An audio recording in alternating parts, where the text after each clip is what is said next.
दोस्तों, अगर आपने इस कहानी के पहले भागों को अभी तक आपने नहीं सुना है तो डिस्क्रिप्शन में मैंने उसका लिंक दे दिया है। इस भाग को सुनने से पहले कहानी को पूरा समझने के लिए इसके पहले के भागों को अवश्य सुनें। तो चलिए मित्रों, देर ना करते हुए कहानी को शुरू करते हैं। प्रेरणा की बात का जवाब देते हुए ललिता ने प्रेरणा से कहा, मैं समझ सकती हूँ और साथ में यह भी प्रार्थना करती हूँ कि तुम्हारी इस खुशी को किसी की नज़र ना लगे। प्रेरणा ने कहा, ललिता मुझे लगता है कि मैं प्रत्येक सर को ठीक से समझ ही नहीं पाई हूँ। एक उनका वो भी चेहरा था जहाँ वो जताते थे कि वो मुझसे रूडली ही व्यवहार करते थे, और आज जो उनका बदला हुआ रूप देखा वह कुछ और ही था। जहाँ उनके दिल में मेरे लिए हमदर्दी है और अपनापन भी है, समझ नहीं पा रही हूँ कि सच क्या है, वो जो पहले उनमें देखा था या आज जो देखा है। ललिता ने कहा, मुझे नहीं पता प्रेरणा की प्रतीक सर का सच क्या है, और नहीं पता कि क्या वजह थी उनकी तुम्हारे साथ रूडली व्यवहार करने की, लेकिन मैं इतना कह सकती हूँ कि तुम उनके दिल में जरूर हो, और यही वजह है जो तुम्हारी बीमारी की बात सुनने के बाद से वो तुम्हारी इतनी फिक्र कर रहे हैं। प्रेरणा ने कहा, जब मैं उनके दिल में हूँ फिर वो मुझसे रूडली व्यवहार क्यों करते हैं। ललिता ने कहा, प्रेरणा उस बात को अब याद करके क्यों खुद को हर्ट कर रही हो, बल्कि तुम्हें आज की खुशी का सेलिब्रेट करना चाहिए। आखिर तुमने जिसे चाहा था वो तुम्हें मिल जो गया है। प्रेरणा ने कहा, शायद तुम ठीक कह रही हो, मुझे आज की खुशी इंजॉय करनी चाहिए। और अब प्रेरणा के चेहरे पर एक मुस्कान आ गई थी। प्रतीक अभी ऑफिस में पहुंचा ही था कि तभी शैली का फोन आ गया।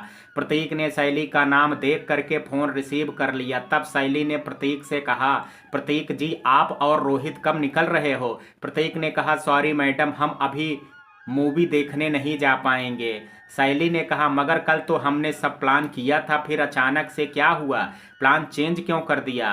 प्रतीक ने कहा, प्रेरणा मैडम की आज तबीयत ठीक नहीं है, इसलिए वो लीव पर हैं और मैं ऑफिस आया हूँ। शैली ने कहा, प्रेरणा को क्या हो गया ऐसा जो उसे लीव लेनी पड़ी। प्रतीक ने कहा, ये तो मुझे नहीं पता, लेकिन उनके चेहरे से पता लग रहा था कि जैसे वो सच में बीमार हैं। शैली ने कहा, तो आप क्या प्रेरणा से मिले थे। प्रतीक ने कहा, हाँ। शैली ने कहा, और आपने खुद उसका फेस देखा था। प्रतीक ने कहा, हाँ मैडम, तभी तो मैं आपको बता रहा हूँ। प्रतीक के स्वर में इस बार थोड़ी सी झुंझलाहट थी और शैली को यह समझते देर नहीं लगी कि प्रतीक को गुस्सा आ गया है। इसलिए उसने धीरे से प्रतीक से कहा, ठीक है, फिर मैं भी ऑफिस ही आ रही हूँ, फिर ऑफिस में मिलती हूँ आपसे, बाय। और फिर शैली ने फोन कट कर दिया और खुद से कहा, इस प्रेरणा की तबीयत को भी आज ही खराब होना था। सब समझती हूँ मैं, मुझे तो लगता है कि ये उसका ड्रामा है, और अगर वो बीमारी का ड्रामा करके प्रतीक की हमदर्दी हासिल करना चाहती है तो मैं ऐसा होने नहीं दूंगी। वो जानती नहीं है कि मेरा नाम भी शैली है। मंजू आंटी को ऑफिस के सामने रितु ने स्कूटी रोक दी, और तब मंजू आंटी स्कूटी से उतर गई, और फिर रितु ने मंजू आंटी से कहा, माँ सर आज ऑफिस आए हैं ना। मंजू आंटी, बड़ी मैडम ने तो यही कहा था कि वैसे आ ही गए होंगे। रितु ने फिर कहा, माँ फिर आप सर को मेरे हाथ का बना हलवा जरूर देना, उनसे कहना ये रितु ने सर के लिए धन्यवाद के तौर पर भेजा है। मंजू आंटी ने कहा, अच्छा कह दूंगी। मंजू आंटी ने रितु से आगे कहा, अब तुम कॉलेज जाओ, तुम्हारे कॉलेज का भी टाइम होने वाला है। रितु ने कहा, जी माँ, और बाय बोल करके रितु अपनी स्कूटी स्टार्ट कर ली, लेकिन तभी उसे कुछ ख्याल आया और उसने अपनी स्कूटी फिर से बंद कर दी। तब मंजू आंटी ने रितु से कहा, अब क्या हुआ, गाड़ी क्यों बंद कर दी। रितु ने कहा, माँ आप सर को बोलिएगा कि वो शाम का खाना हमारे घर ही खाएं। मंजू आंटी ने कहा, मैं बोल दूंगी, मगर सर आएंगे या नहीं यह नहीं पता है। रितु ने कहा, आप बोल जरूर दीजिएगा, अगर सर आने के लिए मान जाएं तो मैं कॉलेज के बाद आपको कॉल करूंगी। आप मुझे बता दीजिएगा ताकि मैं कॉलेज से आती हुई सामान खरीद लूंगी। मंजू आंटी ने कहा, अच्छा ठीक है, कर दूंगी फोन, अब जा, कॉलेज नहीं तो लेट हो जाएगी। रितु ने कहा, अच्छा जाती हूँ, बाय माँ। और कह करके रितु ने स्कूटी स्टार्ट कर ली। तब मंजू ने रितु से कहा, बाय, गाड़ी आराम से चलाना, रितु ने कहा। जी माँ। और फिर रितु वहां से अपनी स्कूटी से आगे बढ़ गई और मंजू ऑफिस की ओर चली गई। ऑफिस के एंट्रेंस पर पहुंचते ही वहां खड़े गार्ड से मंजू आंटी ने पूछा, क्या प्रतीक सर आ गए हैं? गार्ड ने कहा, हाँ आ गए हैं। सुन करके मंजू आंटी के चेहरे पर मुस्कान आ गई और फिर वह गेट से होती हुई अंदर चली गई। शैली ऑफिस पहुंचने के बाद सीधा अपनी माँ के पास पहुंची। शांति मैडम ने जब शैली को देखा तब उन्होंने शैली से कहा, बेटा तुम तो आज आने वाली नहीं थी ना? शैली ने कहा, प्लान तो कुछ और बनाया था मम्मा, लेकिन प्रेरणा की वजह से चेंज करना पड़ा। शांति मैडम ने हैरानी के साथ कहा, मैं कुछ समझी नहीं, प्रेरणा की वजह से तुम्हारा प्लान चेंज क्यों हुआ? शैली ने कहा, प्रेरणा की तबीयत आज खराब हो गई है और प्रतीक को उसकी जगह आज ऑफिस आना पड़ा है। शांति मैडम ने कहा, और इसी वजह से तुम्हें अपना प्लान चेंज करना पड़ा है। अब समझ में आ गई बात। और फिर शांति मैडम ने शैली से आगे कहा, मुझे तो पता ही नहीं था कि प्रतीक आज ऑफिस आया है। मैं तो समझ रही थी कि तुम लोगों ने आज छुट्टी ली है। अब अगर प्रतीक आया है तो मैं उससे मिलना चाहूँगी, तुम उसे बुलाओ बेटा। मैं प्रतीक से मिल करके उसके काम के लिए उसे शाबाशी देना चाहती हूँ।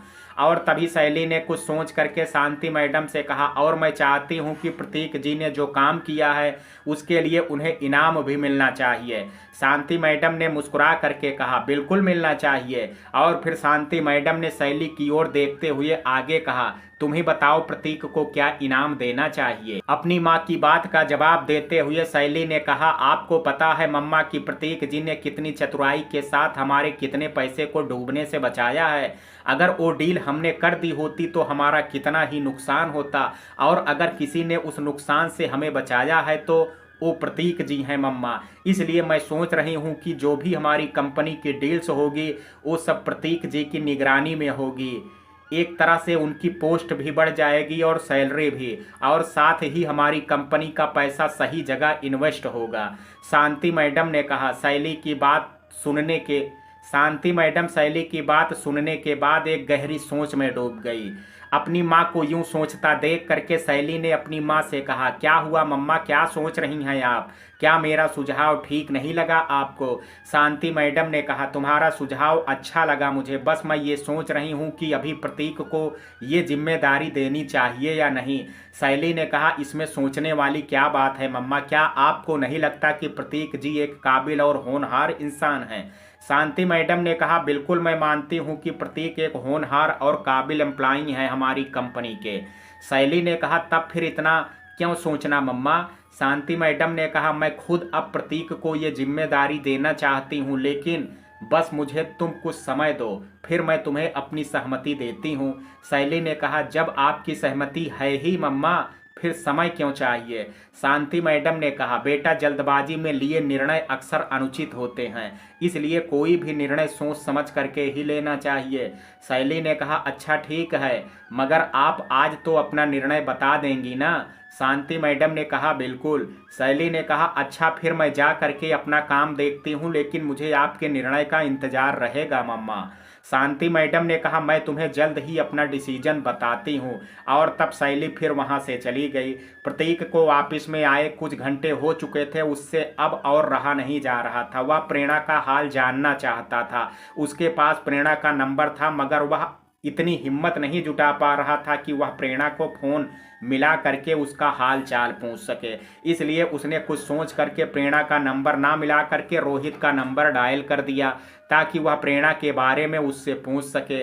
रोहित ने जब प्रतीक को फ़ोन पिक किया तब प्रतीक ने रोहित से कहा, तुमने खाना खा लिया रोहित? रोहित ने कहा, अभी नहीं, ब्रेकफास्ट देर से किया था तो अभी भूख नहीं है। प्रतीक ने कहा, अच्छा जब भूख हो तो खाना मंगा लेना। रोहित ने कहा, अच्छा ठीक है। प्रतीक ने आगे रोहित से कहा, तुम्हारा मन तो लग रहा है ना रोहित फ्लैट पर? प्रतीक ने कॉल तो प्रेरणा का हाल जानने के लिए किया था, लेकिन वह पूछ नहीं पा रहा था, क्योंकि उसे संदेह था कि रोहित उसे कहीं शक की नज़रों से ना देखने लगे, इसलिए वह अभी इधर उधर की बातें कर रहा था। रोहित ने कहा, हाँ भाई। प्रतीक को अब भी समझ में नहीं आ रहा था कि वह प्रेरणा के बारे में रोहित से कैसे पूछे। जब प्रतीक की हिम्मत ने उसका साथ नहीं दिया तब उसने रोहित से कहा, अच्छा फिर मैं फ़ोन रखूं? प्रतीक को लगा कि शायद रोहित ही खुद प्रेरणा के बारे में बता दे। लेकिन प्रतीक के अरमानों पर तब पानी फिर गया जब रोहित ने प्रतीक से कहा, अच्छा ठीक है, फिर मिलते हैं शाम को। और कह करके रोहित ने प्रतीक से पहले खुद ही फोन कट कर दिया। प्रतीक को इस बात पर गुस्सा तो बहुत आया, आखिर उसने जिस मकसद से फ़ोन किया था वह पूरा हुए बगैर ही रोहित ने फ़ोन जो कट कर दिया था। लेकिन प्रतीक का मन अभी भी नहीं मान रहा था। उसने अपने फ़ोन से प्रेरणा का नंबर निकाला, मगर उसकी इतनी हिम्मत नहीं हो रही थी कि वह प्रेरणा का फ़ोन मिला दे। इसलिए उसने कुछ सोच करके फिर से रोहित का नंबर डायल कर दिया। और रोहित ने जब फ़ोन उठाया, प्रतीक ने गुस्से से उससे कहा, मैं तुझे घर पर किस लिए छोड़ करके आया था, तुझे पता है ना? मेरे वहां से आने के बाद मैडम का हाल जानने गया था तू मैडम के पास। रोहित ने कहा, भाई नाराज क्यों हो रहा है? मुझे याद था और मैं मैडम के पास जाता भी। प्रतीक ने कहा, मगर तू गया तो नहीं ना? रोहित ने कहा, प्लीज तू गुस्सा मत कर, तेरे गुस्से से बहुत डर लगता है मुझे। मैं अभी जा रहा हूँ और तुझे फोन करके स्थिति बताता हूँ। प्रतीक ने कहा, मैं इंतजार करूंगा तेरे फोन का। और फिर प्रतीक ने फोन कट कर दिया। लंच टाइम ऑफिस में हो गया था, लेकिन प्रतीक अभी भी प्रेरणा के ऑफिस रूम में ही बैठा हुआ रोहित के फोन आने का इंतजार कर रहा था। मंजू आंटी को प्रतीक को गाजर का हलवा देना था। उन्हें पता था कि प्रतीक अभी भी ऑफिस रूम में ही है, इसलिए वह वहीं उसे गाजर का हलवा देने के लिए चली गई। मंजू आंटी ने ऑफिस रूम का गेट धीरे से खोला। उन्होंने देखा कि प्रतीक चेयर पर बैठा हुआ कुछ सोच रहा है। प्रतीक इतनी गहरी सोच में था कि उसे पता ही नहीं चला था कि मंजू आंटी वहां आ गई हैं। जब प्रतीक का ध्यान मंजू आंटी की ओर नहीं गया, तब मंजू आंटी ने खुद ही प्रतीक से कहा, सर क्या मैं अंदर आ सकती हूँ? मंजू आंटी की आवाज़ सुन करके प्रतीक अपने ख्यालों से बाहर आ गया और उसने मंजू आंटी की ओर देखते हुए कहा, आइए ना आंटी। मंजू आंटी तब अंदर चली गई और उन्होंने प्रतीक से कहा, सर रितु ने आपके लिए गाजर का हलवा भेजा है, मैं वही देने आई थी। प्रतीक ने मुस्कुरा करके कहा, गाजर का हलवा? सुन करके ही मुंह में पानी आ गया, मुझे बहुत पसंद है। मंजू आंटी ने तब हाथ में पकड़ा हुआ टिफिन प्रतीक की ओर बढ़ा दिया। प्रतीक ने भी मंजू आंटी के हाथ से टिफिन और फिर उनसे कहा, थैंक यू आंटी, और रितु को भी मेरी ओर से थैंक्स कह दीजिएगा। मंजू आंटी ने कहा, रितु को आप ही थैंक्स बोल दीजिएगा, उसने कहा है कि सर से कहिएगा कि वो आज शाम को हमारे घर पर खाना खा करके जाएं। प्रतीक ने मंजू आंटी की बात का जवाब देते हुए कहा, आंटी आज मुमकिन नहीं हो पाएगा, लेकिन मैं फिर कभी आपके यहाँ डिनर पर जरूर आऊँगा। प्रतीक को मंजू आंटी से मना करते हुए अच्छा तो नहीं लग रहा था, क्योंकि उसकी ना सुनकर के मंजू आंटी के चेहरे पर मायूसी के चिन्ह उभर आए थे और वह प्रतीक ने देख भी लिए थे। प्रतीक मंजू आंटी का इनविटेशन ठुकराना नहीं चाहता था, लेकिन प्रतीक प्रेरणा की बीमारी के चलते उनसे हाँ नहीं बोल पाया। मंजू आंटी प्रतीक से अभी कुछ कह पाती उससे पहले प्रतीक का फोन रिंग करने लगा। फोन रोहित का था, इसलिए प्रतीक ने बिना देरी किए तुरंत फोन उठा लिया और रोहित से कहा, हाँ रोहित बोलो। रोहित ने कहा, मैं प्रेरणा मैडम के सामने ही खड़ा हूँ, उन्होंने कहा है कि वो अब ठीक हैं और मुझे भी अब वो ठीक लग रही हैं। प्रतीक ने कहा, थैंक्स। मंजू आंटी अभी वहां थी, इसलिए प्रतीक ने रोहित से कहा, रोहित फोन मत रखना। और फिर प्रतीक ने मंजू आंटी की ओर देखते हुए उनसे कहा, आंटी ऋतु से कह दीजिएगा कि मैं शाम को डिनर पर आ रहा हूँ। सुन करके मंजू आंटी के चेहरे पर मुस्कान आ गई और उन्होंने प्रतीक से कहा, मैं जा करके ऋतु को फोन करके बताती हूँ, सुन करके बहुत खुश होगी वो। और कह करके मंजू आंटी वहां से चली गई। प्रेरणा ने जब रोहित को फोन पर उसका हाल बताते हुए सुना तो वह समझ गई कि फोन प्रतीक का ही होगा, लेकिन फिर भी अपनी संतुष्टि के लिए उसने रोहित से पूछा, क्या प्रतीक सर हैं फोन पर? रोहित ने कहा, हाँ वही है, मुझे आपका हाल पूछने के लिए कुछ समय क्या लग गया उसने खूब सुना दिया, इसलिए मैं फिर आ गया। और तभी रोहित ने फोन पर प्रतीक से कहा, कौन था, किससे बात कर रहा था तू? और रोहित फिर प्रतीक से बात करने लगा और उसके पास खड़ी प्रेरणा को यह सुन करके तो अच्छा लगा कि प्रतीक को उसकी फिक्र है, जो उसने रोहित को उसका हाल जानने के लिए भेजा है। मगर उसकी खुशी और भी बढ़ जाती अगर प्रतीक ने उसे खुद फोन किया होता। प्रतीक की इसी बात से प्रेरणा के चेहरे पर मायूसी आ गई थी और उसने खुद से मन में कहा, जब दिल में मैं हूँ फिर अपनापन जताने से क्यों डरते हैं आप? अगर रोहित जी से ना कह करके आपने सीधा मुझे फोन किया होता तो मैं और भी खुश होती। आप ऐसे क्यों हैं सर? रोहित ने प्रतीक से बात करने के बाद फोन कट कर दिया और तब उसकी नज़र प्रेरणा के चेहरे की ओर चली गई और उसने देखा कि प्रेरणा कहीं खोई हुई है, इसलिए उसने तब प्रेरणा से कहा, मैडम। रोहित की बात सुन करके प्रेरणा ने रोहित से कहा, जी रोहित जी कहिए। रोहित ने कहा, आप मुझे रोहित भी कह सकती हैं। प्रतीक ने कहा, नहीं, आप सर के फ्रेंड हैं। और फिर रोहित ने हैरानी के साथ कहा, प्रतीक बता रहा था कि आप उसकी सीनियर हैं, तब फिर आप उसे सर क्यों बोल रही हैं? प्रेरणा ने कहा, शायद सर की काबिलियत की वजह से। रोहित ने कहा, आप भले प्रतीक को सर बोलिए, लेकिन प्लीज मैडम आप मुझे मेरे नाम से बुलाइए। आपका जी कहना मुझे अच्छा नहीं लग रहा है। प्रेरणा ने कहा, फिर आप भी मुझे मेरे नाम से बुलाइए। रोहित ने कहा, यह मुमकिन नहीं है, आप मेरे दोस्त की सीनियर हैं। जब वो आपको मैडम बोलता है तब फिर मैं आपको आपके नाम से कैसे बुला सकता हूं? प्रेरणा ने कहा, तब फिर जी सुनने की आदत डाल लीजिए रोहित जी। रोहित ने कहा, ठीक है, जैसा आप ठीक समझें। रोहित ने आगे प्रेरणा से कहा, आपने लंच कर लिया? प्रेरणा ने कहा, अभी नहीं, ऑर्डर करूंगी। रोहित ने कहा, मैंने भी नहीं किया है, मैं अपने लिए बाहर से लेने जा रहा हूं। आप बता दीजिए क्या लेकर के आना है, मैं आपके लिए भी ले आऊंगा। प्रेरणा ने कहा, आप क्यों तकलीफ करते हैं रोहित जी, मैं ऑर्डर करके मंगा लूंगी। रोहित ने कहा, इसमें तकलीफ कैसी मैडम? अगर मैं आपके लिए लंच लेकर के आया तो मेरे दोस्त की नज़रों में मेरी इज्जत और बढ़ जाएगी। प्रेरणा ने हैरानी के साथ कहा, मेरे लंच मंगाने से आपकी इज्जत सर के सामने कैसे बढ़ जाएगी? मैं कुछ समझी नहीं। रोहित ने कहा, वह मुझसे कह करके गया था कि मैडम का ख्याल रखना, इसलिए मैं आपके लिए बाहर से लंच लाऊंगा, और जब यह बात प्रतीक को पता लगेगी तो। रोहित अपनी बात पूरी कह पाता उससे पहले प्रेरणा ने बीच में बोलते हुए उससे कहा, अच्छा ठीक है रोहित जी, मैं समझ गई, आप मेरे लिए भी लंच ले आइएगा। अब तो खुश हैं ना आप? रोहित ने कहा, जी। प्रेरणा, अब आप जाएं तो मेरी गाड़ी ले जाइएगा। रोहित ने कहा, थैंक यू, आप देखिए मैं बिल्कुल साफ सुथरा खाना पैक करा करके लाऊंगा। प्रेरणा ने कहा, आप कब निकलेंगे खाना लाने के लिए? रोहित ने कहा, अभी ही। प्रेरणा ने कहा, अच्छा तो मैं आपको गाड़ी की चाबी ला करके देती हूँ। और फिर प्रेरणा ने गाड़ी की चाबी ला करके रोहित को दे दी और अपनी पसंद का खाना भी रोहित को बता दिया जो रोहित को लेकर के आना था, और फिर रोहित वहां से चला गया। कॉलेज से छुट्टी के बाद रितु ने अपनी माँ को फोन देखा, तब उसने उन्हें फोन मिला दिया। कुछ रिंग के बाद मंजू आंटी ने फोन पिक कर लिया और रितु से कहा, सर डिनर पर आने के लिए मान गए हैं। रितु ने मुस्कुरा करके कहा, सच माँ? मंजू आंटी ने कहा, हाँ। और फिर मंजू आंटी ने रितु से आगे कहा, तुम शाम के डिनर के लिए सामान खरीद करके ले जाना और कोई कंजूसी मत करना। रितु ने कहा, माँ ये भी कहने की बात है, अपने लिए कंजूसी मैं कर सकती हूँ मगर उस इंसान के लिए नहीं जिनका दिल इतना विशाल है। मंजू आंटी ने कहा, मैं फोन रखती हूँ, तुम मार्केट जा करके सामान खरीद लो। रितु ने कहा, जी माँ। और फिर रितु ने फोन कट कर दिया और वह मार्केट के लिए निकल गई।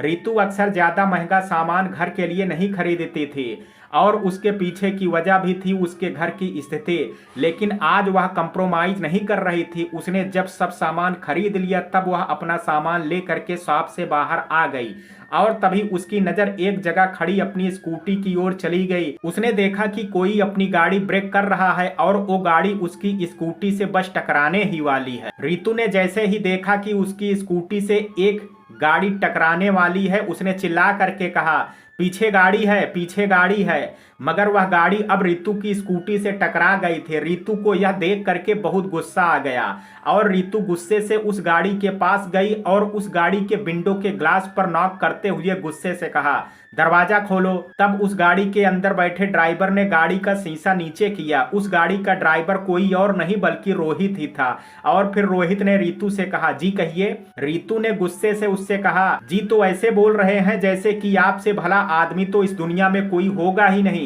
रोहित ने कहा, माफ कीजिएगा, मैं कुछ समझा नहीं। रितु ने कहा, माना कि आपकी गाड़ी बड़ी है, इसका मतलब ये नहीं है आप किसी की छोटी गाड़ियों को कुछ समझेंगे ही नहीं। रोहित को अब समझ में आ गया था कि अभी उसकी गाड़ी जिस गाड़ी से टच हुई है वो गाड़ी इसी लड़की की है और इसलिए तब रोहित ने रितु से कहा, मैंने देख लिया था कि आपकी गाड़ी पीछे है और मैं बहुत ही ध्यान से गाड़ी ब्रेक कर रहा था। मुझे लगा कि मेरी गाड़ी बिना आपकी स्कूटी से टकराए निकल जाएगी, इसलिए। तभी रितु ने गुस्से से कहा, मगर आपकी गाड़ी मेरी स्कूटी से टकरा चुकी है, अब इसकी भरपाई कौन करेगा? रोहित ने कहा, आप देख लीजिए मैडम, आपकी गाड़ी का कोई नुकसान नहीं हुआ है। जब मेरी गाड़ी हल्का सी ही आपकी स्कूटी से टच हुई थी, मैंने अपनी गाड़ी रोक दी थी। मैं गाड़ी अच्छी चला लेता हूँ, इसलिए यकीन के साथ कह सकता हूँ कि आपकी स्कूटी को कोई भी नुकसान नहीं हुआ है। रितु ने फिर गुस्से से कहा, मैंने खुद आपकी गाड़ी को अपनी स्कूटी से टकराते हुए देखा है और आप कह रहे हैं कि मेरी स्कूटी का कोई नुकसान नहीं हुआ है। रोहित ने कहा, हाँ जी, आपकी स्कूटी का कोई नुकसान नहीं हुआ, मैं सच कह रहा हूँ, क्योंकि मेरी गाड़ी आपकी स्कूटी से बस हल्का सा टच भर हुई है। रितु ने कहा, आपको पता है, अभी कुछ दिन पहले ही मेरे भैया ने मुझे ये गाड़ी गिफ्ट की है और अगर मेरी गाड़ी को खरोंच भी आ गई तो मैं आपको छोड़ूंगी नहीं, आपसे नई गाड़ी ले करके रहूंगी मैं, समझे आप। रोहित ने कहा, पहले आप जा करके अपनी गाड़ी तो देखिए मैडम। रितु ने कहा, अपने आप को बहुत स्मार्ट समझते हो आप, मैं गाड़ी देखने जाऊं ताकि आप यहां से चुपचाप निकल जाएं। रोहित ने कहा, ऐसी बात नहीं है जी, मैं सच कह रहा हूं, मैं आपकी गाड़ी को बिल्कुल भी नुकसान नहीं हुआ है और अगर फिर भी आपको लगता है कि आपकी गाड़ी को नुकसान पहुंचा है तो मैं खुद आपके साथ चलता हूं, जब आपको तसल्ली हो जाएगी अब मैं तभी यहां से जाऊंगा। और कह करके रोहित ने गाड़ी का दरवाजा खोला और वह फिर रितु के पीछे चला गया। रितु ने अपनी गाड़ी के पास जा करके कहा, ये देखिए, और उसकी नजर जैसे ही अपनी स्कूटी पर पड़ी वह कहते कहते रुक गई और फिर उसने हैरानी के साथ कहा, मैंने तो खुद देखा था कि आपकी गाड़ी के मेरी गाड़ी से लगते हुए, मगर मेरी स्कूटी में तो एक भी खरोंच नहीं आई है। रोहित ने कहा, मैंने कहा था ना कि आपसे मैडम कि मैं एक अच्छा ड्राइवर हूं, हल्का सा टच होते ही मुझे पता लग गया था और मैंने अपनी गाड़ी को कंट्रोल कर लिया था। रितु ने कहा, आई एम सॉरी सर, मैंने आपसे वो सब कहा, मगर सच कहूं तो मुझे अपनी स्कूटी बहुत प्यारी है, इसलिए वो सब बोल दिया। रोहित ने कहा, कोई बात नहीं मैडम, मुझे आपकी बातों का बुरा नहीं लगा, मैं समझ सकता हूं आपकी नाराजगी की वजह।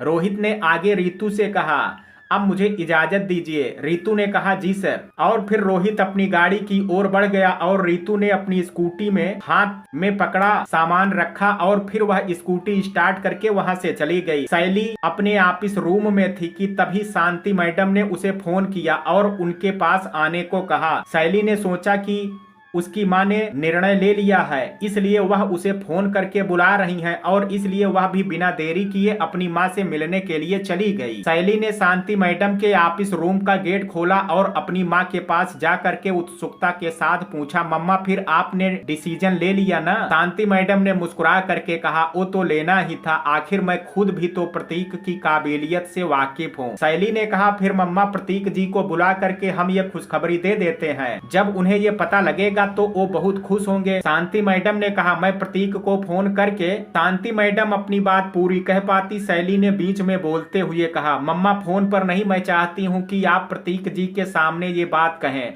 क्योंकि मैं देखना चाहती हूँ कि ये गुड न्यूज सुन करके उनके चेहरे पर कितनी खुशी आती। शांति मैडम ने कहा, तुमने पूरी बात ही नहीं सुनी थी, मैं भी यही तो बोल रही थी कि मैं प्रतीक को फोन करके यहाँ बुलाती हूँ।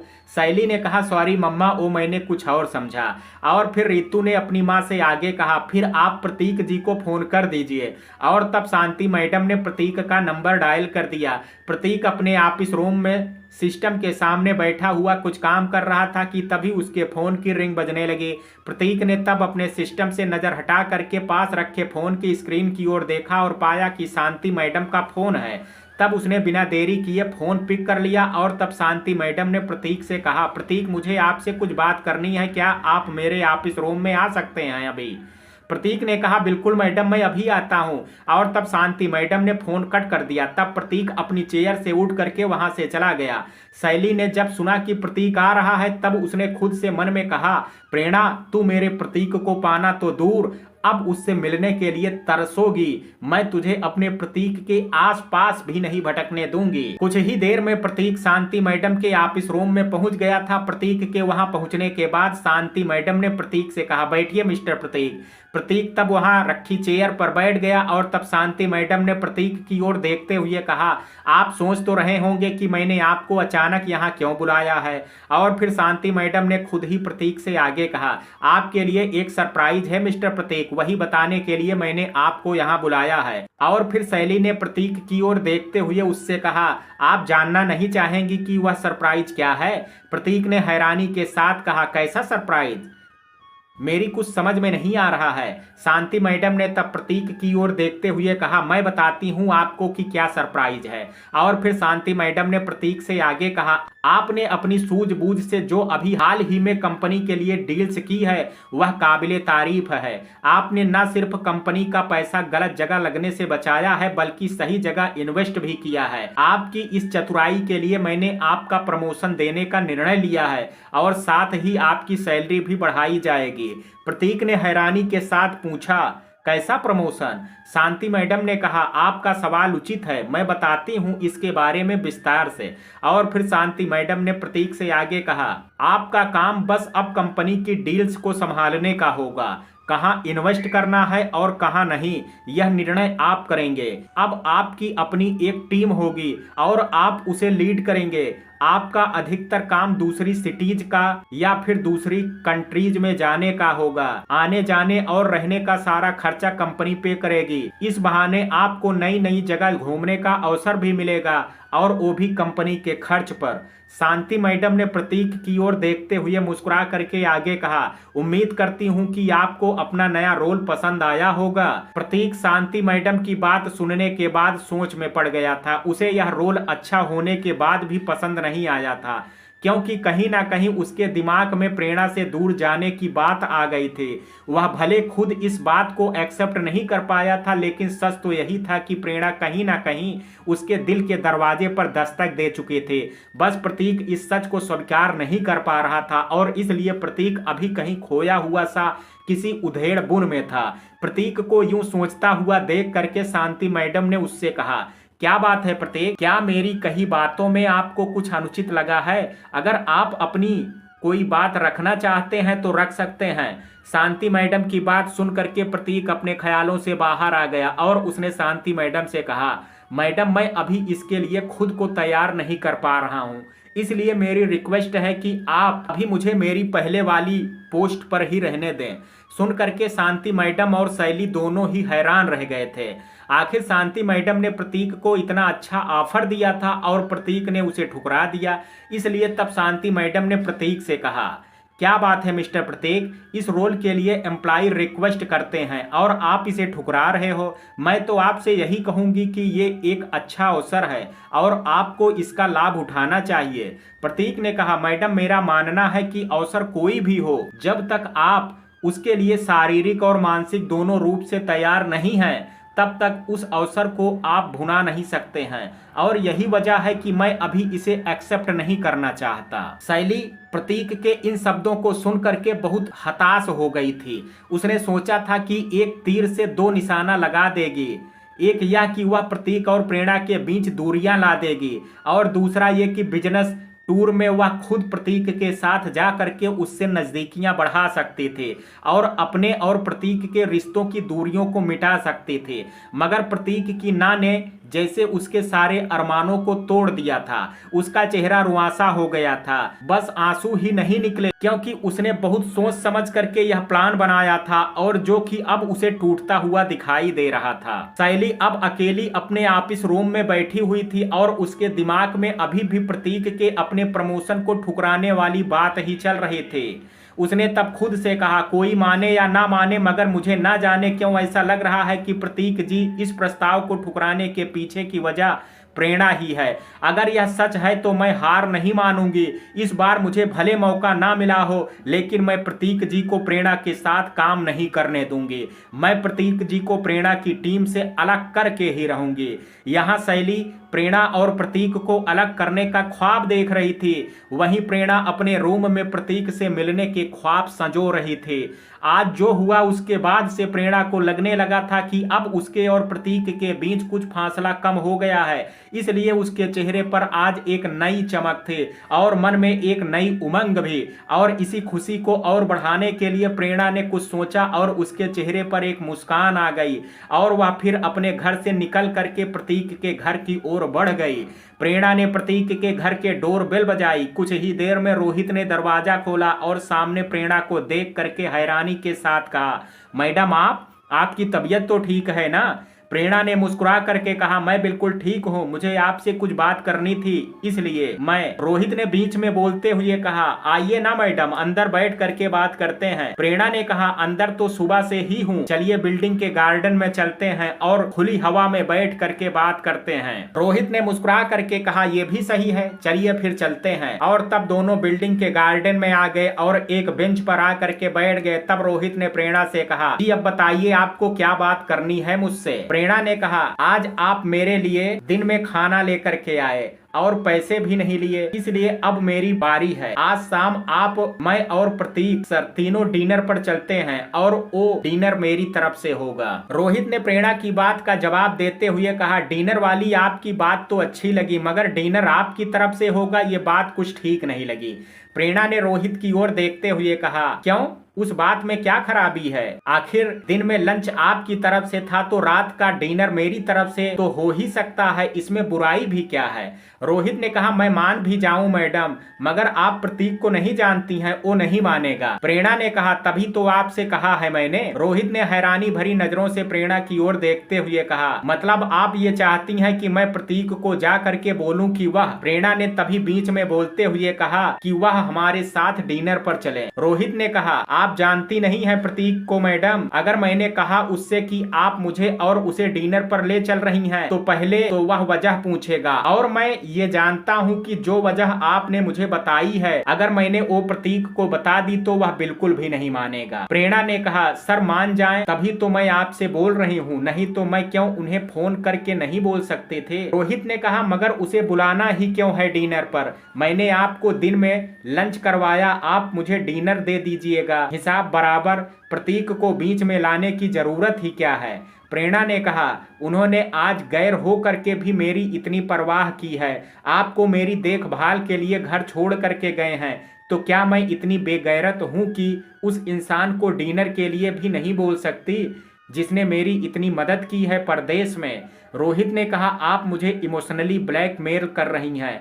प्रेरणा ने कहा, आप कुछ भी समझ लीजिए। और फिर प्रेरणा ने रोहित से आगे कहा, आप सर के कहने पर मेरी मदद के लिए आए थे ना, तो अब मेरे कहने पर प्रतीक सर को डिनर पर बुला लीजिए। रोहित ने कहा, एक तरफ प्रतीक है और अब एक तरफ आप हैं, अगर उसकी ना सुनी तो उसके गुस्से का सामना करो, और सच कहूं तो आपकी बात टालने का मन नहीं कर रहा है। प्रेरणा ने तब मुस्कुरा करके कहा, मतलब कि आप प्रतीक सर को बुलाने वाले हैं डिनर पर? रोहित ने कहा, बुलाना ही पड़ेगा, लेकिन। प्रेरणा ने बीच में बोलते हुए कहा, लेकिन क्या अब? रोहित ने कहा, लेकिन मैं ये नहीं जानता कि प्रतीक पे आपको करने के लिए मानेगा। प्रेरणा ने कहा, कोई बात नहीं, आप उन्हें बुला तो लीजिए, बाकी बाद में देखते हैं।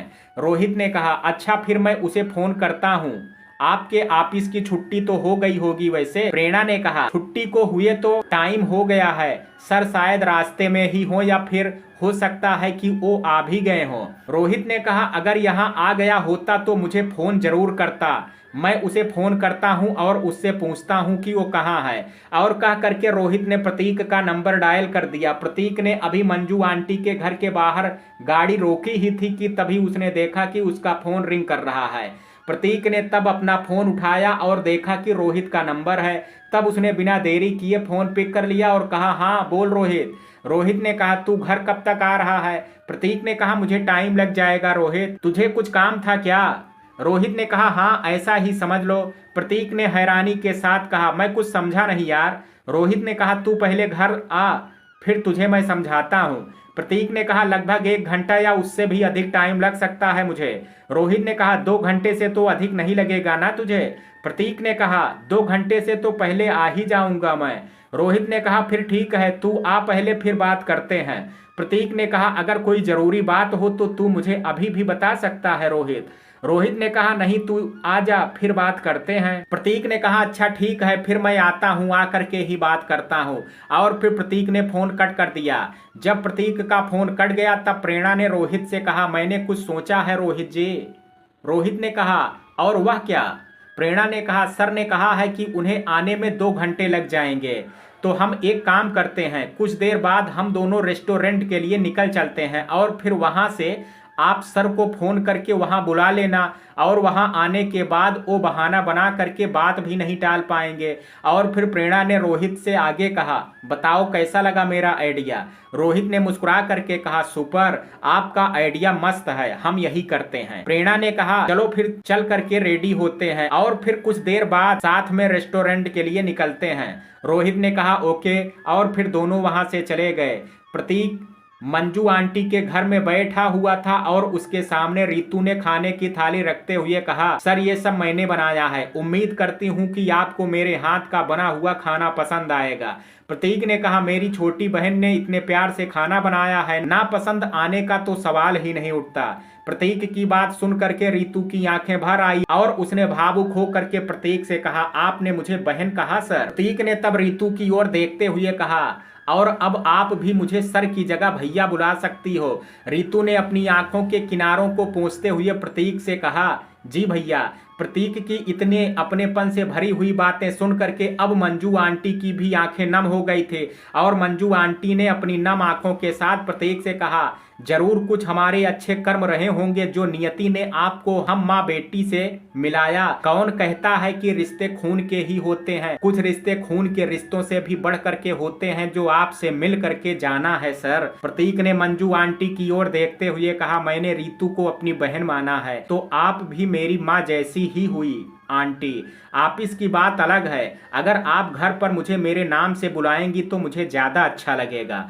प्रतीक की यह बात सुन करके मंजू आंटी ने प्रतीक से कहा, आप बहुत अच्छे हैं सर। और कहते हुए मंजू आंटी ने प्रतीक के सामने हाथ जोड़ लिए, लेकिन तभी प्रतीक ने उनके हाथ पकड़ लिए और उनसे कहा, ऐसा करके अपमानित मत कीजिए प्लीज आंटी। और फिर प्रतीक ने अपने हाथ मंजू आंटी के हाथों से हटा लिए और फिर माहौल को ठीक करने के लिए प्रतीक ने रितु से कहा, ये क्या मेरे अकेले का खाना? रितु, अपने लिए और आंटी के लिए भी खाना ले आओ, हम सब साथ में ही खाना खाएंगे। मंजू आंटी ने अपनी आंखों के किनारे पोंछते हुए प्रतीक से कहा, आप खा लो, हम माँ बेटी बाद में खा लेंगे। प्रतीक ने कहा, तब तो मैं भी अभी नहीं खाऊंगा। प्रतीक ने बात मंजू आंटी की सुनी तब उन्होंने रितु की ओर देखते हुए कहा, बेटा हम दोनों के लिए भी खाना परोस ले, हम भी खा लेते हैं। रितु ने कहा, जी माँ। प्रतीक ने मुस्कुरा करके कहा, ये हुई ना बात। और तब रितु भी मुस्कुराती हुई किचन की ओर चली गई। फिर सब ने साथ में खाना खाया और जब सबका खाना हो गया तब फिर सभी बैठ करके बातें करने लगे। प्रेरणा और रोहित अब रेस्टोरेंट पहुंच चुके थे और तब प्रेरणा ने रोहित से कहा, अब आप सर को फोन करो और उन्हें यहाँ आने को बोलो। रोहित ने तब प्रतीक का फोन मिला दिया। प्रतीक ने भी रोहित का नंबर देख करके तुरंत फोन रिसीव कर लिया और फिर रोहित से कहा, हाँ रोहित। रोहित ने कहा, तू कहाँ है, फ्री हो गया क्या तू? प्रतीक ने कहा, हाँ। रोहित ने कहा, फिर जल्दी आ जा, मैं तेरा वेट कर रहा हूँ रेस्टोरेंट में। प्रतीक ने हैरानी के साथ कहा, रेस्टोरेंट में? और फिर प्रतीक ने रोहित से आगे कहा, रेस्टोरेंट में तू क्या कर रहा है? रोहित ने कहा, इंसान हूं तो भूख भी लगेगी यार, डिनर के लिए आया हूं, तू भी आजा, फिर साथ में डिनर करते हैं। प्रतीक ने अभी रोहित को यह बताना ठीक नहीं समझा कि उसने तो डिनर कर लिया, इसलिए उसने रोहित से कहा, अच्छा मुझे एड्रेस बता, तू किस रेस्टोरेंट में है, फिर मैं पहुंचता हूं। यह सुन करके रोहित ने मुस्कुराते हुए प्रेरणा की ओर थैंक्स किया और फिर प्रतीक को अपनी लोकेशन बता दी। और फिर प्रतीक से रोहित ने कहा, अच्छा फिर तू आ जा, तभी खाना ऑर्डर करते हैं। प्रतीक ने कहा, मैं कुछ देर में पहुंच जाऊंगा। और फिर प्रतीक ने फोन कट कर दिया और फिर उसने मंजू आंटी और रितु से कहा, मेरा दोस्त दिल्ली से आया हुआ है और वो अभी रेस्टोरेंट में मेरा वेट कर रहा है, मुझे अब जाना होगा। मंजू आंटी ने कहा, अगर आपके दोस्त यहाँ आए हैं तो उन्हें भी साथ लाना चाहिए था। प्रतीक ने कहा, मुझे पता नहीं था कि वो आएगा भी या नहीं, इसलिए मैंने उससे कहा ही नहीं। अब मुझे निकलना होगा, वो मेरा वेट कर रहा है। रितु ने कहा, भैया आते रहा कीजिए, आपके आने से अच्छा लगता है। प्रतीक ने कहा, मुझे भी यहाँ आ करके अच्छा लगता है कि जैसे मैं अपनी फैमिली के बीच में आ गया हूँ, मैं फिर आऊँगा। जब प्रतीक का फोन कट गया तब रोहित ने प्रेरणा की ओर देखते हुए मुस्कुरा करके कहा, आपका आइडिया काम कर गया मैडम, बकरा फंस गया। प्रेरणा ने कहा, ये आप कैसी लैंग्वेज यूज कर रहे हैं, आखिर वह आपके दोस्त हैं। रोहित ने कहा, मैं जानता हूँ मैडम कि वो मेरा दोस्त है, पर हम ऐसे हंसी मजाक करते रहते हैं। प्रेरणा ने कहा, मगर मुझे ये पसंद नहीं है। रोहित ने कहा, ये पसंद नहीं है या फिर प्रतीक सर के बारे में कुछ गलत सुनना पसंद नहीं है? प्रेरणा ने सोचा नहीं था कि रोहित उससे यह प्रश्न पूछेगा।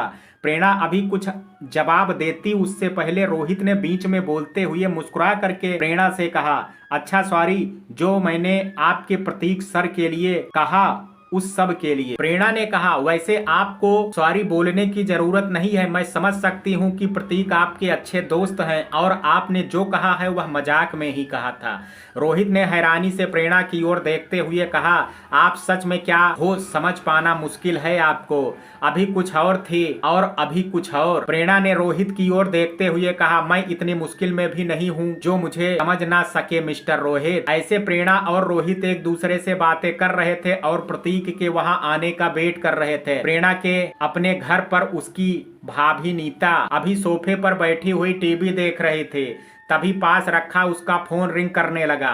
नीता ने जब रिंग की आवाज सुनी तब उसने पास रखा हुआ फोन उठाया और तब फोन की स्क्रीन पर देखा तो उसके चेहरे पर मुस्कान आ गई और फिर उसने रिमोट कंट्रोल उठा करके टीवी बंद कर दी और फिर फोन रिसीव करके कान से लगाते हुए मुस्कुरा करके कहा, आज दीदी की याद कैसे आ गई मेरे भाई को। दूसरी तरफ से माला के छोटे भाई मनीष ने नीता से कहा, दीदी आप ये क्या कह रही हैं, भला मैं आपको कैसे भूल सकता हूँ। नीता ने कहा, ये क्या मैं जानती नहीं हूँ, वो तो बस यूं ही मजाक में बोल दिया था। मनीष ने नाराजगी जताते हुए कहा, पर सुन करके मुझे अच्छा नहीं लगा दीदी।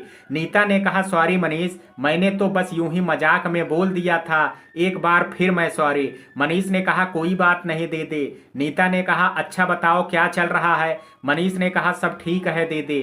और फिर मनीष ने नीता से आगे कहा, दीदी माँ को आपसे कुछ बात करनी है। नीता ने कहा, अच्छा करा माँ से बात। और तब मनीष ने अपनी माँ मालती को फोन दे दिया और फिर खुद उस कमरे से बाहर की ओर चला गया। मनीष की मां ने फोन से कान लगाया और नीता से कहा, बेटा सुना है कि प्रेरणा की अच्छी नौकरी लग गई है। नीता ने कहा, हाँ मां, और सैलरी भी मोटी मिलती है उसे। मालती ने कहा, बेटा तुम्हें तो पता है कि अपना मनीष ज्यादा पढ़ा लिखा तो नहीं है और उसको अच्छी नौकरी भी मिलने से रही, तो मैं सोच रही हूँ क्यों ना अपने मनीष की शादी प्रेरणा से कर दी जाए। नीता ने कहा, ख्याल बुरा नहीं है माँ, प्रेरणा से शादी के बाद अपने घर की स्थिति सुधर जाएगी और पैसों की कमी भी नहीं रहेगी। मालती ने कहा, मगर एक परेशानी है बेटा।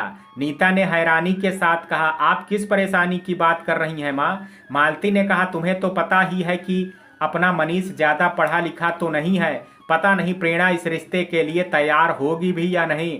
नीता ने कहा, आप उसकी फिक्र मत कीजिए माँ, वो इनकार नहीं करेगी। मालती ने कहा, और तुम इतने विश्वास के साथ कैसे कह सकती हो ये। नीता ने कहा, आपकी ही बेटी हूँ माँ, बचपन से आपको देख करके ही बड़ी हुई हूँ, कैसे चतुराई के साथ अपना काम निकलवाया जाता है, ये हुनर आपसे ही सीखा है मैंने, इसलिए आप फिक्र मत कीजिए, प्रेरणा को मेरे भाई से शादी करनी ही पड़ेगी। मालती ने नीता की बात का जवाब देते हुए कहा, मगर तुम कर पाओगी ये बेटा। नीता ने एटीट्यूड के साथ कहा, आप फिक्र क्यों कर रही हैं माँ, अब प्रेरणा से मनीष की शादी करवाना मेरी जिम्मेदारी है, चाहे फिर मुझे इसके लिए छल का प्रयोग करना पड़े या फिर बल का, मैं पीछे नहीं हटूंगी। नीता की बात सुन करके मालती ने मुस्कुराते हुए कहा, अब मुझे यकीन हो गया है कि तुम पूरी तरह अपनी माँ पर ही गई हो। नीता ने कहा, और मुझे गर्व है अपनी माँ की तरह होने पर, क्योंकि अगर मैं आपकी तरह नहीं होती तो आज इस घर की बहू नहीं बन पाती माँ, ये जानती हैं ना आप। मालती, मुझसे बेहतर और कौन जानेगा बेटा, आखिर मैंने ही तुम्हें तो बताया था कि उस घर का रास्ता तुम्हें कैसे पाना है, और तुम मेरी बेटी हो इसलिए तुमने बड़ी आसानी से प्रेरणा के भाई को अपने पीछे पीछे नचा दिया। अब तो दामाद जो पूरी तरह से जोरू का गुलाम है। नीता ने कहा, बिल्कुल सही कहा माँ आपने, और इस बात का मैं फायदा उठाऊंगी। आप तो बस देखती जाइए कि आपकी बेटी आगे क्या क्या गुल खिलाती है। और कहते हुए नीता के चेहरे पर एक कुटिल मुस्कान तैर गई। प्रेरणा और रोहित अभी रेस्टोरेंट में इधर बैठे ही हुए थे कि तभी रोहित ने प्रेरणा से कहा, मैडम वो आ गया प्रतीक। प्रेरणा ने उत्सुकता के साथ पूछा, कहाँ है। रोहित ने कहा, आपके पीछे से आ रहा है। प्रेरणा ने कहा, क्या सच में वो मेरे पीछे से आ रहे हैं। रोहित ने कहा, हाँ वो उधर से ही आ रहा है, लेकिन आप उस तरफ देखिएगा मत, मैं प्रतीक को सरप्राइज देना चाहता हूँ। और कह करके रोहित तुरंत अपनी जगह से खड़ा हो गया और प्रतीक की ओर चला गया। प्रतीक रोहित को देख नहीं पाया था, वह अभी तक रोहित को ढूंढ ही रहा था कि वह वहां बैठा हुआ है, लेकिन तभी रोहित छिपता हुआ चतुराई के साथ प्रतीक के पीछे पहुंच गया और उसने स्मार्टली प्रतीक से कहा, क्या मिस्टर प्रतीक, आप मुझे ही ढूंढ रहे हैं?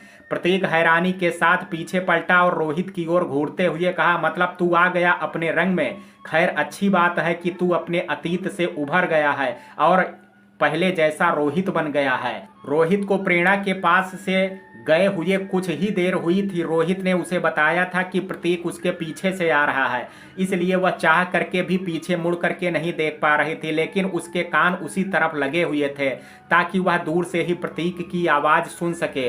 रोहित ने प्रतीक की बात का जवाब देते हुए कहा, और यह नई शुरुआत भी मैं तेरी वजह से ही कर पाया हूँ प्रतीक, थैंक्स मेरे भाई। और कहते हुए रोहित कुछ भावुक हो गया और तब प्रतीक ने रोहित के कंधे पर हाथ रखा और उसकी ओर देखते हुए कहा, थैंक्स की ज़रूरत नहीं है, मुझे खुशी है कि मुझे पहले जैसा मेरा दोस्त वापस मिल गया है। और फिर प्रतीक के पास की खाली टेबल की ओर इशारा करते हुए कहा, चल वहाँ बैठते हैं। तभी रोहित की नज़र प्रेरणा की ओर चली गई, लेकिन फिर उसने प्रतीक की ओर देखते हुए कहा, यहाँ नहीं, उधर पीछे बैठते हैं। प्रतीक ने कहा, अच्छा चल, जहाँ तू कह रहा है वहाँ बैठते हैं। और फिर प्रतीक रोहित के साथ आगे बढ़ गया, लेकिन कुछ कदम चलने के बाद प्रतीक रुक गया और उसने इधर उधर देखते हुए कहा, मगर यार यहाँ तो कोई भी टेबल खाली नहीं है, सभी पर कोई ना कोई बैठा हुआ है। प्रेरणा ने प्रतीक की कही बात सुन ली थी और उसकी धड़कन तेज हो गई थी, क्योंकि अब प्रतीक उसके पास पहुंच गया था, मगर प्रेरणा उसकी ओर से पीठ करके बैठी हुई थी, इसलिए वह उसे पहचान नहीं पाया था। प्रतीक की बात का जवाब देते हुए रोहित ने प्रेरणा की टेबल की ओर इशारा करते हुए कहा, वो टेबल है ना खाली, वहां बैठते हैं।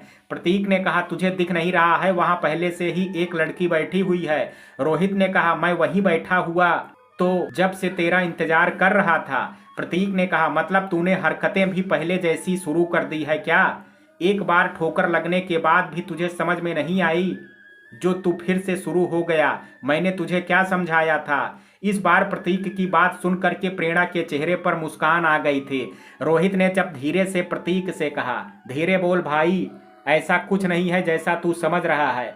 प्रतीक ने रोहित की ओर देखते हुए कहा, अगर ऐसी बात नहीं है तो तू और खाली पड़ी टेबलों पर क्यों नहीं बैठा था? उसी लड़की के साथ तुझे बैठने की जरूरत क्या पड़ गई? अगर तू अपनी हरकतों से बाज नहीं आया तो देख रोहित, मुझसे बुरा कोई नहीं होगा। रोहित ने कहा, ऐसा नहीं है प्रतीक, जैसा तू समझ रहा है, तू पहले चल करके देख, फिर सब समझ जाएगा। और कह करके रोहित ने प्रतीक का हाथ पकड़ा और उस टेबल के पास प्रतीक को ले गया जहां प्रेरणा बैठी हुई थी। प्रतीक ने रोहित की हरकत पर रिएक्ट करते हुए कहा, ये क्या कर रहा है? लेकिन कहते हुए उसकी नज़र प्रेरणा पर पड़ गई और वह कहते कहते रुक गया था। और तब रोहित ने प्रतीक से कहा, अब बोल जो अभी कुछ देर पहले बोल रहा था। प्रतीक ने सहमे हुए लहजे में कहा, वो मुझे पता नहीं था कि यहाँ मैडम होगी, इसलिए मैंने वो सब। प्रतीक की स्थिति शायद रोहित भाप गया था, इसलिए प्रतीक अपनी बात पूरी कह पाता। रोहित ने बीच में बोलते हुए उससे कहा, चल छोड़ वो सब, मैं समझ सकता हूँ। और कह करके रोहित ने जान करके प्रेरणा से दूर रखी चेयर के सामने खड़ा हो गया और फिर प्रतीक से उसने कहा, चल बैठ प्रतीक, खाना खाते हैं, बहुत भूख लग रही है। प्रतीक ने प्रेरणा के साथ वाली चेयर पर बैठने में हिचकिचा रहा था, मगर अब मजबूरी थी उसकी, इसलिए उसने फिर भी चेयर थोड़ी प्रेरणा से दूर कर ली और फिर वह चेयर पर बैठ गया। और फिर धीरे से उसने प्रेरणा से कहा, अब आपकी तबीयत कैसी है मैडम? प्रेरणा ने जब प्रतीक की बात सुनी तो उसे अच्छा लगा और फिर उसने प्यार से प्रतीक की बात का जवाब देते हुए कहा, मैं अब बिल्कुल ठीक हूं सर, आपने जो आज मेरी केयरिंग की उसके लिए आपका बहुत बहुत धन्यवाद। प्रतीक ने कहा, कोई बात नहीं मैडम, हम एक साथ काम करते हैं और एक दूसरे के मेंबर भी हैं, इसलिए जरूरत पड़ने पर एक दूसरे के काम तो आ ही सकते हैं, इसलिए धन्यवाद की जरूरत नहीं है। और फिर प्रतीक ने प्रेरणा से आगे कहा, सॉरी, वो अभी रोहित से वो सब अनजाने में कह दिया था, मुझे नहीं पता था कि आप हैं। प्रेरणा ने कहा, प्लीज आप सॉरी मत बोलिए सर, ये मैं भी जानती हूँ कि अगर आपको पता होता कि मैं यहाँ बैठी हूँ तो आप वो सब नहीं कहते। प्रेरणा और प्रतीक एक दूसरे से जब बात कर रहे थे तो उनके पास बैठा रोहित दोनों के चेहरों को बहुत ही ध्यान से देख रहा था और शायद कुछ पढ़ने की कोशिश भी कर रहा था। प्रेरणा ने जब प्रतीक से कहा तो उसे समझ में नहीं आया कि वह प्रेरणा की बात का क्या जवाब दे, इसलिए उसने विषय बदलते हुए रोहित से कहा, रोहित तूने ऑर्डर कर दिया कि नहीं? रोहित प्रतीक की बात सुन करके जैसे अपने ख्यालों से बाहर निकला था और फिर उसने प्रतीक की बात का जवाब देते हुए कहा, तेरा वेट कर रहा था मैं और मैडम, इसलिए हमने कुछ ऑर्डर नहीं किया। और फिर प्रतीक ने प्रेरणा से कहा, सॉरी मैडम, मेरी वजह से आपको वेट करना पड़ा। प्रेरणा ने कहा, इट्स ओके सर, मुझे तो इस बात की खुशी है कि आप हमारे साथ डिनर करने के लिए आ गए हैं और हमारे साथ बैठे हैं। प्रतीक इस बार भी कंफ्यूज हो गया था और उसे फिर से समझ में नहीं आया था कि वह प्रेरणा की बात का क्या जवाब दे, और इसलिए फिर उसने विषय बदलते हुए कहा, अब और वेट नहीं करते हैं, आप लोग बता दीजिए क्या ऑर्डर करना है, फिर वेटर को बुला करके ऑर्डर कर देते हैं। और तब प्रेरणा और रोहित ने अपनी अपनी पसंद बता दी और फिर प्रेरणा ने प्रतीक से पूछा, और सर आप क्या खाना पसंद करेंगे? प्रतीक ने कहा, मैं बस आइसक्रीम लूंगा। रोहित ने तब हैरानी के साथ प्रतीक की ओर देखते हुए कहा, बस आइसक्रीम? क्या तू कहीं खाना खा करके आ रहा है? प्रतीक ने रोहित की ओर देखते हुए कहा, सच तो यही है, आज मेरा इनविटेशन था कहीं, इसलिए मैं वहीं से खाना खा करके आ रहा हूँ। रोहित, तो फिर तूने बताया क्यों नहीं मुझे? प्रतीक ने कहा, कहीं तुझे बुरा ना लगे इसलिए मैंने नहीं बताया। रोहित ने कहा, बुरा तो मुझे अब भी लग रहा है प्रतीक कि तू अकेला डिनर करके आ गया। प्रतीक ने कहा, यार मेरी मजबूरी थी, उन्होंने मुझे अकेले डिनर पर बुलाया था, फिर मैं कैसे कहता कि मेरा दोस्त भी है यहाँ, उसे भी डिनर के लिए बुला लो, तू ही बता क्या अच्छा लगता। तब प्रेरणा ने बीच में बोलते हुए कहा, रोहित सर ठीक कह रहे हैं, सर की मजबूरी रही होगी इसलिए उन्हें खा करके आना पड़ा। रोहित ने जब प्रेरणा को प्रतीक की तरफदारी करते हुए सुना तब उसने कुछ सोचा और प्रतीक की ओर देखते हुए कहा, मैडम बोल रही हैं इसलिए मान लेता हूँ। प्रतीक ने कहा, तूने मान तो लिया ना, बस इतना ही काफ़ी है। और फिर प्रतीक की नज़र वहां से गुजर रहे वेटर की तरफ गई और उसने तब वेटर से कहा, सुनिए सर। और तब वह वेटर प्रतीक की बात सुन करके उनकी टेबल के पास आ गया और तब प्रतीक ने उसे ऑर्डर दिया। वेटर ने ऑर्डर लिया और फिर वह वहां से चला गया। कुछ देर में सभी का ऑर्डर आ गया था और फिर प्रेरणा और रोहित ने डिनर किया। प्रतीक डिनर पहले ही कर चुका था इसलिए वह आइसक्रीम धीरे धीरे खा रहा था उन दोनों का साथ देने के लिए। लेकिन प्रेरणा और रोहित के डिनर कंप्लीट होने के कुछ पहले प्रतीक ने अपनी आइसक्रीम खत्म कर दी और फिर प्रेरणा की ओर से रोहित से कहा, आप दोनों के लिए कुछ और मंगाऊं क्या? प्रेरणा ने कहा, नहीं सर मेरा हो गया है। और फिर रोहित ने भी कहा, मेरा भी हो गया है। प्रतीक ने कहा, आप दोनों अपना डिनर फिनिश करो, मैं अभी आता हूँ। और प्रतीक अपनी चेयर से उठ करके बिलिंग काउंटर की ओर चला गया। प्रेरणा ने सोचा कि प्रतीक कुछ काम से जा रहा होगा इसलिए उसने उसकी ओर अभी ध्यान नहीं दिया और वह अपना खाना खाती रही। प्रतीक ने जा करके बिल पे किया और वापस टेबल के पास आ गया। अब प्रेरणा और रोहित का भी डिनर कंप्लीट हो गया था इसलिए प्रतीक ने उन दोनों से कहा, अब चलें या फिर कुछ देर और बैठना है यहाँ? प्रेरणा कुछ कह पाती उससे पहले रोहित ने बीच में बोलते हुए कहा, वैसे ही बहुत देर से हैं यहाँ, चलो अब चलते हैं यहाँ से। और तब रोहित अपनी जगह से खड़ा हो गया और उसके साथ प्रेरणा भी अपनी जगह से खड़ी हो गई और फिर उसने प्रतीक और रोहित से कहा, आप दोनों चलिए, मैं अभी बिल पे करके आती हूँ। प्रतीक कहना ही चाहता था उसने बिल पे कर दिया है, लेकिन तभी रोहित ने बीच में बोलते हुए कहा, बिल तो प्रतीक ने पे कर दिया है। यह सुन करके प्रेरणा ने रोहित की ओर घूरते हुए कहा। तो रोहित प्रेरणा के घूरने की वजह समझ गया था इसलिए उसने तुरंत प्रेरणा की ओर से अपनी नजरें हटा ली और फिर दूसरी ओर देखते हुए कहा, जब प्रतीक बिलिंग काउंटर पर था तब मेरी उस ओर नजर चली गई थी। प्रेरणा को रोहित से यह सुनने के बाद बहुत गुस्सा आ रहा था क्योंकि वह तो यही डिसाइड करके आई थी कि वह अपनी तरफ से रोहित और प्रतीक को डिनर देगी, मगर रोहित ने जानते हुए भी उसे नहीं बताया था कि प्रतीक बिल पे कर रहा है। उसे इसी बात का गुस्सा रोहित पर आ रहा था मगर वह प्रतीक के सामने उससे कुछ कह नहीं सकी और वह प्रतीक को अब अच्छी तरह से समझने लगी थी और वह जानती थी कि अगर उसने प्रतीक से अब कहा कि वो बिल के पैसे उसे लौटाने चाहती है तो उसे अच्छा नहीं लगेगा। इसलिए उसने प्रतीक से कहा, थैंक यू सर इतना अच्छा डिनर कराने के लिए। प्रेरणा की बात का जवाब प्रतीक देता उससे पहले रोहित ने बीच में बोलते हुए कहा, मैडम आपको प्रतीक को थैंक्स बोलने की जरूरत नहीं है, प्रतीक का दिल बहुत बड़ा है। प्रेरणा को रोहित पर गुस्सा तो पहले से ही बहुत आ रहा था, लेकिन वह प्रतीक के सामने उससे कुछ कह नहीं पा रही थी। इसलिए अब जब रोहित ने कहा तब प्रेरणा उसे घूरने लगी और प्रेरणा को अपनी ओर घूरता हुआ देख करके रोहित ने धीरे से प्रेरणा से कहा, अगर आप थैंक्स बोलना चाहती हैं तो प्रतीक को तो बोल दीजिए। प्रेरणा अभी कुछ कहती उससे पहले प्रतीक ने प्रेरणा से कहा, मैडम इसकी बातों पर ध्यान मत दीजिए, इसकी तो आदत है। और फिर प्रेरणा ने प्रतीक की ओर देखते हुए कहा, मैं भी इन्हें अब समझने लगी हूँ सर। और फिर प्रेरणा ने प्रतीक से आगे कहा thank you so much sir इतने अच्छे डिनर के लिए। प्रतीक ने कहा कोई बात नहीं मैडम। और फिर प्रतीक ने आगे कहा चलिए अब चलते हैं। और फिर प्रतीक, प्रेरणा और रोहित वहां से आगे बढ़ गए। तीनों अब अपनी गाड़ियों के पास पहुंच गए थे और तब प्रतीक ने रोहित से कहा, रोहित तू मैडम के साथ ही आया था यहाँ? रोहित ने कहा हाँ। प्रतीक ने कहा अच्छा फिर तू मैडम के साथ ही आ जाना। रोहित ने कहा तुझे क्या अभी भी कहीं जाना है? प्रतीक ने कहा नहीं। रोहित ने प्रतीक की ओर देखते हुए कहा फिर मुझे मैडम के साथ जाने के लिए क्यों बोल रहा है? मैं तेरे साथ ही चल रहा हूँ। प्रतीक अभी कुछ और कहना चाह ही रहा था कि तभी प्रेरणा ने बीच में बोलते हुए प्रतीक से कहा, सर अगर रोहित जी आपके साथ जाना चाहते हैं तो आप अपने साथ ले जाइए, मैं अकेली आ जाऊंगी। वैसे भी मुझे अकेले आने जाने की आदत है। अब रोहित को समझ आया कि प्रतीक उससे क्यों प्रेरणा के साथ जाने के लिए बोल रहा था और इसलिए उसने तब प्रतीक से कहा, अब मेरी समझ में आ गया है कि तू क्यों मुझे मैडम के साथ जाने के लिए बोल रहा था। और फिर रोहित ने प्रतीक से आगे कहा, अच्छा फिर मैं मैडम के साथ ही जा रहा हूँ, तू आ जाना। प्रतीक ने रोहित से कहा, अच्छा फिर तू मैडम के साथ निकल और मैं भी निकलता हूँ। और कह करके प्रतीक ने अपनी गाड़ी का गेट खोला और अंदर बैठ गया। प्रेरणा ने पास खड़े रोहित से कहा, रोहित जी क्या आप ड्राइव करेंगे? रोहित ने कहा जी बिल्कुल। और तब प्रेरणा ने उससे गाड़ी की चाबी दे दी और फिर दोनों गाड़ी में बैठ गए और फिर रोहित ने गाड़ी स्टार्ट करके आगे बढ़ा दी।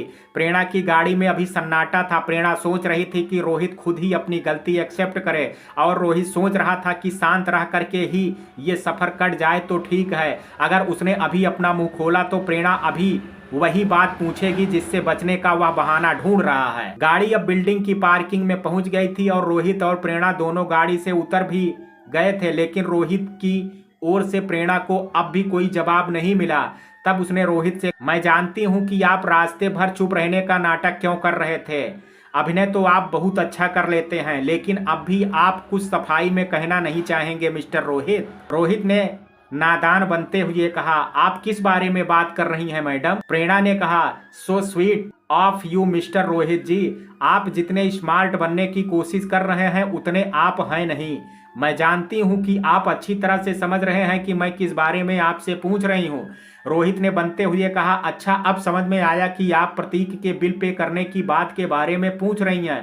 प्रेरणा ने कहा, खैर आपको समझ में तो आ ही गया। प्रेरणा ने रोहित से आगे कहा, अब आप अपनी सफाई में कुछ कहना चाहेंगे क्या?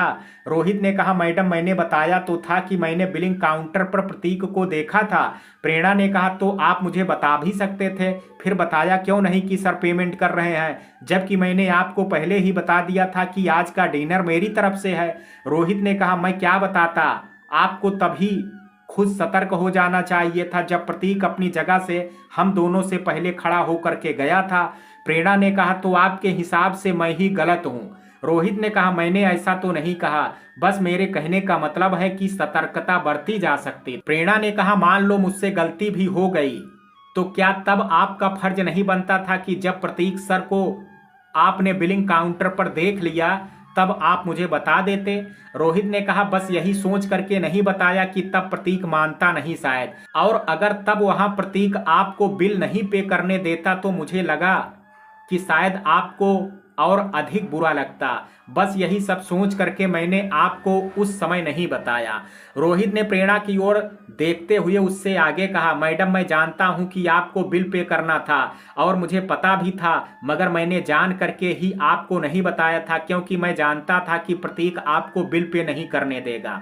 आखिर मैं उसके बचपन का दोस्त हूं, मैं उसे समझता हूं और फिर मैं नहीं चाहता कि उसके मना करने से आपको हर्ट हो, बस इसलिए मैंने आपको नहीं बताया। और अगर आपको फिर भी लगता है कि मेरी गलती है तो सॉरी। प्रेरणा ने रोहित की ओर देखते हुए कहा, आपको सॉरी बोलने की जरूरत नहीं है रोहित जी, अब मुझे भी समझ आ रहा है कि आप जो कह रहे हैं वो सही है, और मुझे यह बात पहले से ही खुद भी समझ जानी चाहिए थी कि प्रतीक सर मुझे पे करने ही नहीं देंगे। आखिर मैं भी तो उनके साथ इतने दिनों से हूँ। रोहित ने कहा, आप भी अपनी जगह सही है मैडम। आपने अपना समझ करके ही प्रतीक को डिनर कराने के लिए सोचा था, इसलिए खुद को भी गलत मत ठहराइए। मुझे खुशी है कि परदेश में प्रतीक के साथ कोई ऐसा अपना तो है जो उसे अपना समझता है। प्रेरणा ने रोहित की बात सुनी तो उसे एकाएक समझ नहीं आया कि वह क्या जवाब दे।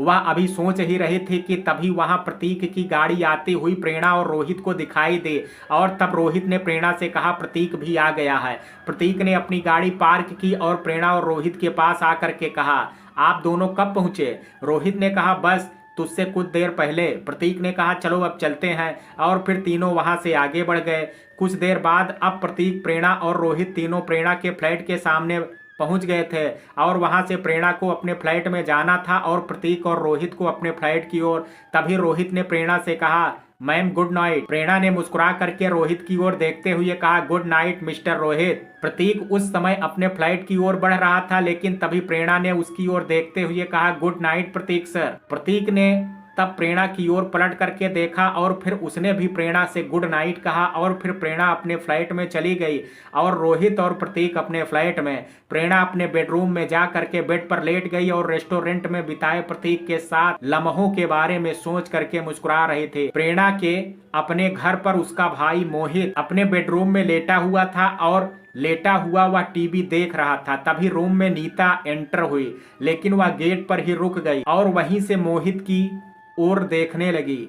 मोहित, जिसका ध्यान अभी टीवी की ओर ही था, उसने देखा ही नहीं था कि उसकी पत्नी दरवाजे के पास खड़ी है और उसकी ओर देख रही है। नीता गेट के पास खड़ी मोहित की ओर देख करके कुछ सोचती रही और फिर कुछ सोचने के बाद मुस्कुराती हुई मोहित के बेड की ओर चली गई, और फिर उसने मोहित के पास जा करके कहा, आप तो टीवी देखने में ऐसे व्यस्त हो गए हैं कि आपको ये भी खबर नहीं है कि आपकी बीबी कब से दरवाजे पर खड़ी है। मोहित नीता को देख करके उठ करके बैठ गया था और फिर उसने नीता की ओर देखते हुए कहा, ओ मेरा ध्यान टीवी की ओर था, इसलिए मैं तुम्हें देख नहीं पाया था कि तुम कब आई। तब मोहित के पास पर बैठ गई और फिर उसने मोहित की ओर देख करके अभिनय करते हुए कहा, बीबी अब पुरानी हो गई है, इसलिए अब आपको थोड़े ही पता लगेगा। मोहित ने कहा, ये तुम क्या कह रही हो नीता? तुम मेरे लिए आज भी वही हो जो पहले थी। ऐसी बात करके मेरे प्यार को अपमानित मत करो। नीता ने कहा, मैं क्या जानती नहीं हूँ कि आप मुझसे कितना प्यार करते हैं? मैं यही तो सुनना चाहती थी, इसलिए आपसे कहा। मोहित ने कहा, तो सुन करके कैसा लगा तुम्हें? यकीन हुआ ना कि तुम्हारा पति तुमसे कितना प्रेम करता है? नीता ने कहा, यकीन तो पहले भी था जे। और कह करके नीता ने मोहित के कंधे पर अपना सिर रख दिया और मोहित की शर्ट में लगे बटनों के साथ खेलते हुए उसने मोहित से कहा, मैं भाग्यशाली हूँ जो मुझे आप जैसे इतना प्यार करने वाले पति मिले और इतनी प्यारी ननद। नीता के दिमाग में कुटिलता चल रही थी, इसलिए उसने पहले परिस्थितियों को बनाया और फिर अब चतुराई के साथ योजनाबद्ध तरीके से उसने अब प्रेरणा का जिक्र भी छेड़ दिया। आखिर उसकी मंशा क्या थी वह खुद अच्छी तरह से जानते थे, और उस मंशा को पूरा करने के लिए वह योजनाबद्ध तरीके से अपनी प्रस्तुति दे रही थे। और इसी योजना के अंतर्गत उसने अभिनय करते हुए अपने पति मोहित से आगे कहा, इतने दिन हो गए हैं अपनी प्यारी ननद को खुद से दूर भेजे हुए, आंखें तरस गई हैं उनका चेहरा देखने के लिए। मन करता है कि अपनी ननद को कुछ दिनों के लिए अपने पास बुलाऊं, मगर अब खुद को तरसाना ही लिखा है भाग्य में। मोहित ने नीता की ओर देखते हुए कहा, तुम्हें तरसने की जरूरत नहीं है नीता। मन तो मेरा भी बहुत करता है कि प्रेरणा को कुछ दिनों के लिए यहाँ बुला लूं, मगर सोच करके रह जाता हूँ, किंतु तुमने पहले मुझे क्यों नहीं बताया कि तुम प्रेरणा से मिलना चाहती हो?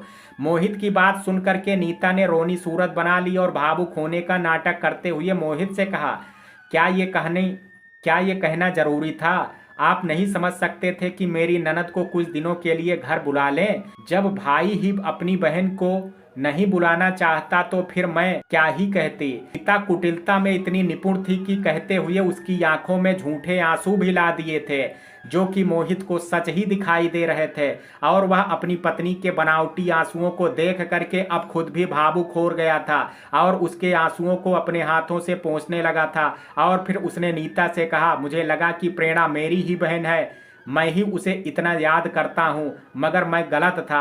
आज जाना मैंने कि तुम ही प्रेरणा को उतना ही प्रेम करती हो जितना कि मैं, बल्कि आज तुम्हें देख करके तो ऐसा लगता है कि तुम मुझसे अधिक प्रेरणा से प्रेम करती हो। और फिर मोहित ने नीता से आगे कहा, ऐसा नहीं है कि मुझे प्रेरणा की याद नहीं आती।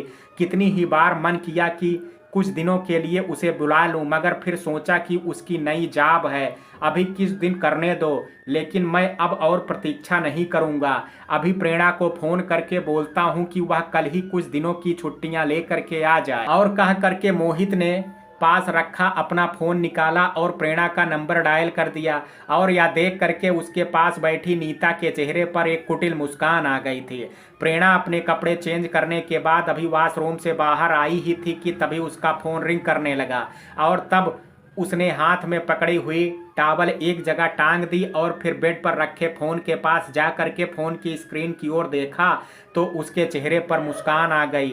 और उसने तुरंत फोन रिसीव करके कान से लगाते हुए कहा, हेलो भैया। मित्रों, कहानी के इस भाग में आज इतना ही। शेष कहानी कल सुनेंगे भाग 10 में। कहानी का ये भाग आपको कैसा लगा, आप अपनी राय मुझे कमेंट बॉक्स में ज़रूर दीजिएगा। वीडियो पसंद आया हो तो वीडियो को लाइक शेयर, अगर चैनल पर पहली बार विजिट कर रहे हैं तो कृपया चैनल को सब्सक्राइब करना ना भूलें। कल मिलते हैं कहानी के शेष भाग के साथ, तब तक के लिए जय हिंद, जय भारत।